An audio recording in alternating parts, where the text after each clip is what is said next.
Hey, so it's been a while since I've made one of these little, no effort videos. It was almost like every week for a period there. But now I've been pretty much busy doing other things. I don't know. I never really wanted to make it like like really consistent. I just wanted to sit in front of my phone and just talk about whatever I wanted, whatever I got that day. And there was a period where I just didn't really get that much. But that's fine, whatever. So since then, it's been since like a month, I want to say. Um, I've accumulated some things, and I'm gonna show them to you really quickly. There's actually some games. So if someone is like from like my other channel, they know that I used to do videos where I would show games that I got recently, and so there's a couple games in this. So yeah, just like really quick, just gonna go over some cool things that I got. First thing is this is the Sora amiibo. This thing just came out, and I really wonder if this will be the last ever amiibo. It's kind of interesting because like it's kind of crazy just to think about that. I kind of doubt it though because Nintendo was very weird about amiibo. But yeah, for a long time, like their amiibo boxes like were pretty standard. Like they would be like, here's all the cool features you can do. Now they don't do that anymore. Also, I want to say that like a lot of their amiibo boxes, they don't bother making them for different regions anymore, considering all of the different text on the bottom and stuff. So they just like make one box and just release it, whatever. But yeah, Amiibo was like a really weird thing that like a lot of people talked about. Arlo made a video and Scott the Walls made a video. But yeah, I really wanted to get the Sora Amiibo, and I'm just curious if this will be the last Amiibo. But we shall see. We shall see. And going on a Sonic kick, this is a, I haven't taken him out the box yet, but this is a Chaos Sonic figure, still in the box. There really isn't much to say about him. It's a really weird metal Sonic design, but I am a huge fan of the translucent plastic that they made for his head. I don't hate it, but a lot of people hate it. Yeah, this wave, okay, I was gonna do like a full video on Sonic Prime figures, but I decided not to because I'm not super passionate about Sonic Prime. Sonic Prime as a show, my thoughts on it, I had a fun time with it. A lot of people disliked it, but I really liked it. I wouldn't say it's the best Sonic TV show, like out of all of them. I wouldn't say that, but it is a good one. So that's what's important to me, is if it's good. And it's enjoyable, and you know, I like the characters, and also the way Shadow was depicted in it was probably the best Shadow's been depicted, like the best way that Shadow, like his character, has been depicted in a very long time. Especially recently, people have not been liking Shadow. But Sonic Prime Shadow is probably like the best that he's like been depicted like in a long time. But yeah, anyway, Chaos Sonic is a weird design, but I'm here for it, and I wanted the figure for it. And yeah, yeah, so they've released like so much merchandise for Sonic Prime, like all these little capsules, like blind capsules. They're not like they're not blind bags, and they're not blind boxes. Blind capsules, I guess. Actually, I have one of them right here. Yeah, they would like in these things, like the prism. But yeah, like I bought like a couple of these, and then I got a duplicate, and immediately like it immediately turned me off from getting the rest. But yeah, I stopped. There's like, I don't want every Sonic Prime figure. Like, all of these I'm not gonna get. But then I saw the Sonic, and I thought his translucent toys. I thought his translucent shoes were cool. But yeah, translucent toys are pretty cool. So yeah, so luckily at that same day, they also had the Sonic with his cool translucent shoes I thought were cool. I have like the basic New York Sonic figure, and I have the Shadow figure, Shadow Sonic Prime figure, and then I have Thorn Rose and Rusty Rose and Nine. And that's all of these Sonic Prime figures that I have. But I will say that the Sonic Prime Shadow figure is like the best Shadow figure that you can probably buy right now. My only complaint is his really blank expression. But other than that, like, he has like no difference in him. Like, it's just Shadow. So unlike all these other figures that have like the different outfits and the different shoes and stuff.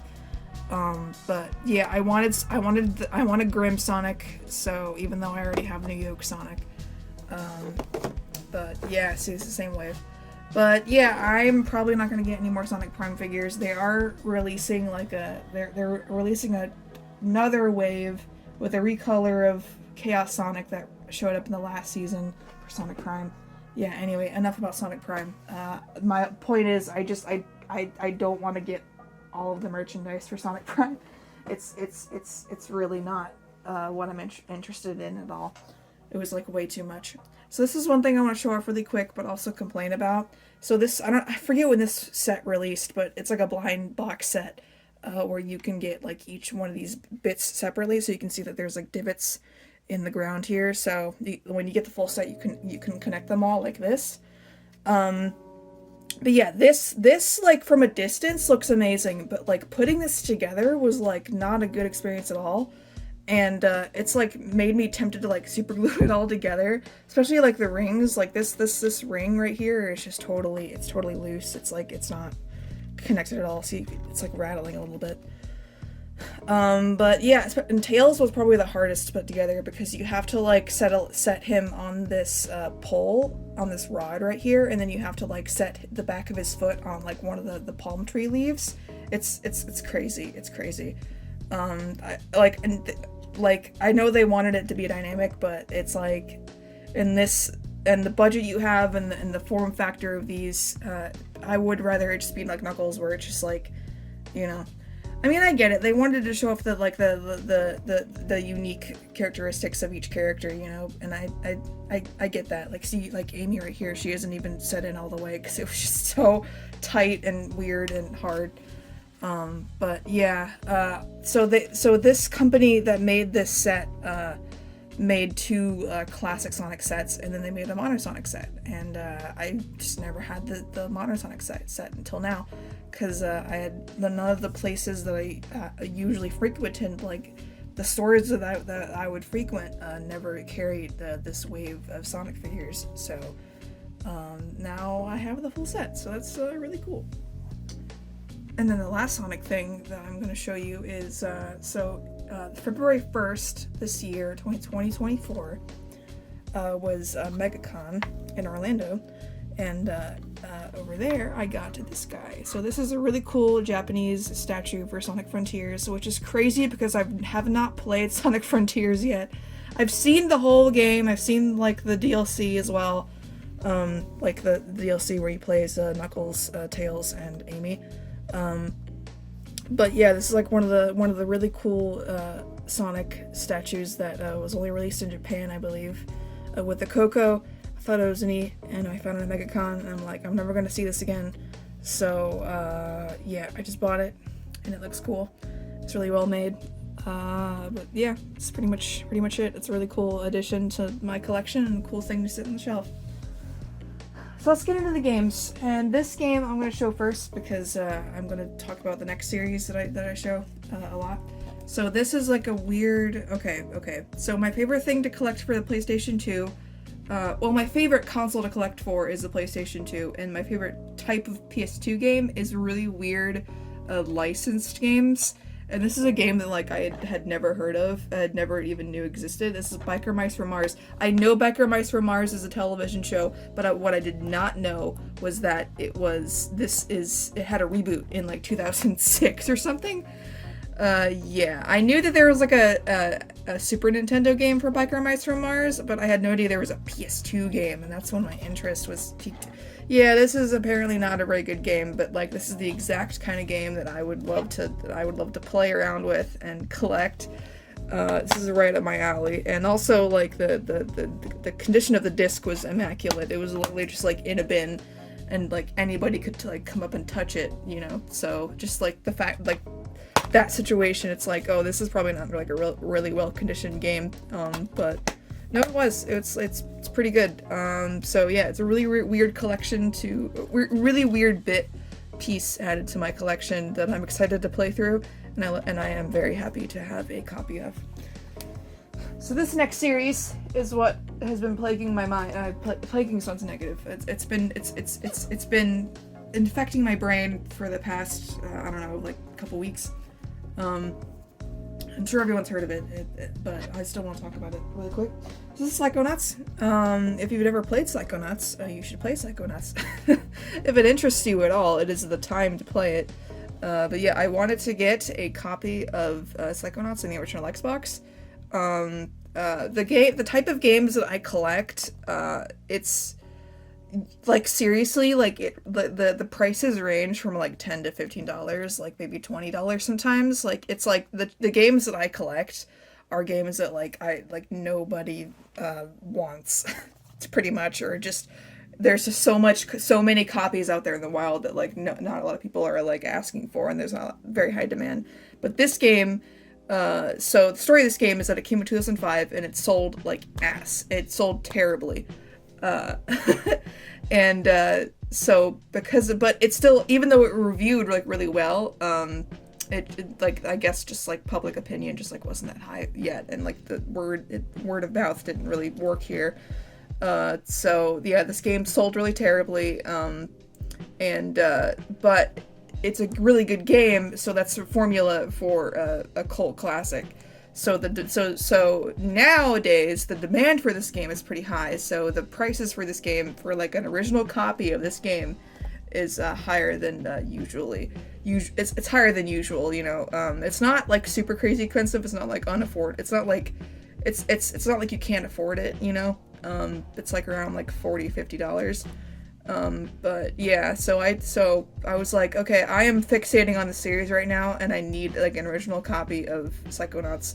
I chose the Xbox because I'm not an Xbox player. I hate to say that, but I love the original Xbox. The original Xbox is my favorite Xbox console, so I wasn't gonna complain. But yeah, so Psychonauts on Xbox is like on console the best way to play it. I don't know how the Xbox One or Xbox Series X version is, but the first time I ever played Psychonauts was on the PlayStation 4, and it was a port of the PS2 port. Yeah, the PlayStation 2 port, I heard, is the worst out of all the ports. There's like a PC port, the Xbox port, which is, I want to guess this is what it was made for. I mean, it fits because Double Fine now is a Microsoft owned developer. So I guess it's really fitting for me to get a copy on Xbox, but there does exist a PS2 copy, and my crazy ass, who loves the PS2 and a collector of the PS2, is like, you should get a PlayStation 2 copy as well. So I don't know, maybe one day. I am still like kind of tempted by it, and I would do it even though I'd have a whole Xbox copy. Some people would be like, why would you do that? You already have it on Xbox. I don't know, I'm insane. But yes. So yeah. Anyway, this is pretty cool copy, and I got a pretty good deal on it. It's pretty decent condition. Even though unfortunately when it was shipped, the disc, I want to say the seller didn't clasp the disc in the case very well, so the disc kind of got loose. So it kind of got some more scratches on the disc than when I paid for it. But I shouldn't really complain about that, considering it works fine on the console, so I'm just gonna leave it at that, and be grateful that it didn't turn out worse. So yeah, so years and years went by after Psychonauts came out, and you know, the word is out that it's a good game, but of course, since it failed financially, like, you know, it's gonna be really hard to make a sequel. Well, in 2021, a sequel came out, and this has been like years. At the time this came out, this was like years in the making. There was like a Kickstarter, or no, it wasn't a Kickstarter. It was just a crowdfund. I forget what website it wasn't a Kickstarter though. But yeah, it was a crowdfunding campaign to make Psychonauts 2, and then yeah, in 2021 this game came out, and this is a PS4 copy. And when Psychonauts 2 first dropped, it was digital only. So this company, I Am 8-Bit, took it upon themselves to make some physical copies of it. I don't know when, a little bit after it released. But yeah, this is like a fancy edition. You can tell by the lenticular cover. of when Raz is using his time power. And then this is like the actual cover of the game that I really appreciate that they've made, like the cool lenticular cover, and then they underneath it's like this really awesome cover that's a homage to the original, to the original's cover. And inside is some extra stuff. So I saved the sticker that said it was motherless. I tried to take it off, but it wasn't. I didn't want to rip it. So there's some stickers. I'm gonna take that out there because even though the code is already used, I still don't really want to show it. But yeah, there's some stickers. Here's emotional baggage. And there's Lily in their little office uniform. There's the sad emotional baggage, and then here's a regular Raz. It's really cute. And then also it came with some art cards. So this is like some concept art for Raz's new outfit, and then there's a picture of Raz. This is a Helmet Full Bears level. This is like the level that they showed the most in the trailers, I think, which that's understandable because this level is incredible. This is an actual screenshot of the game. And then here's the concept art for the Lady Luctopus level. And this is the actual Lady Luctopus level. And here's some concept art for the Half a Brain, where in order to get a health upgrade, you have to collect 2 of these guys and create a full brain, then you get an extra slot of health. So that's pretty cool. And here's a concept art for a Helmet Full Bear, which is one of the original psychonauts. Also voiced by Jack Black, I might add. And here's Mia, one of the characters from Psychonauts 1. And here's how you can find her in her office. Really pretty. So yes, it's Psychonauts art cards stuff. So yeah, that was pretty cool. I was very happy to get this copy physically, because I wouldn't have been happy if this game never came out physically. So yeah. Also, this is like a whole like illustration on the back here. You can see like Raz on the back of the case art. So yeah, pretty cool. And that's pretty much it that I wanted to talk about and show you. So yeah, I actually recorded this right before I have to go to work, so I have to go to work now. I don't know if I'm gonna make these as frequent anymore, but as I was for like a month and a half there in the beginning of the year, and the end of last year. But yeah, anyway, I'll come back to you when I get more stuff that I want to talk about. Okay, this video ran for way too long, but that's all right. All right, I'll see you later.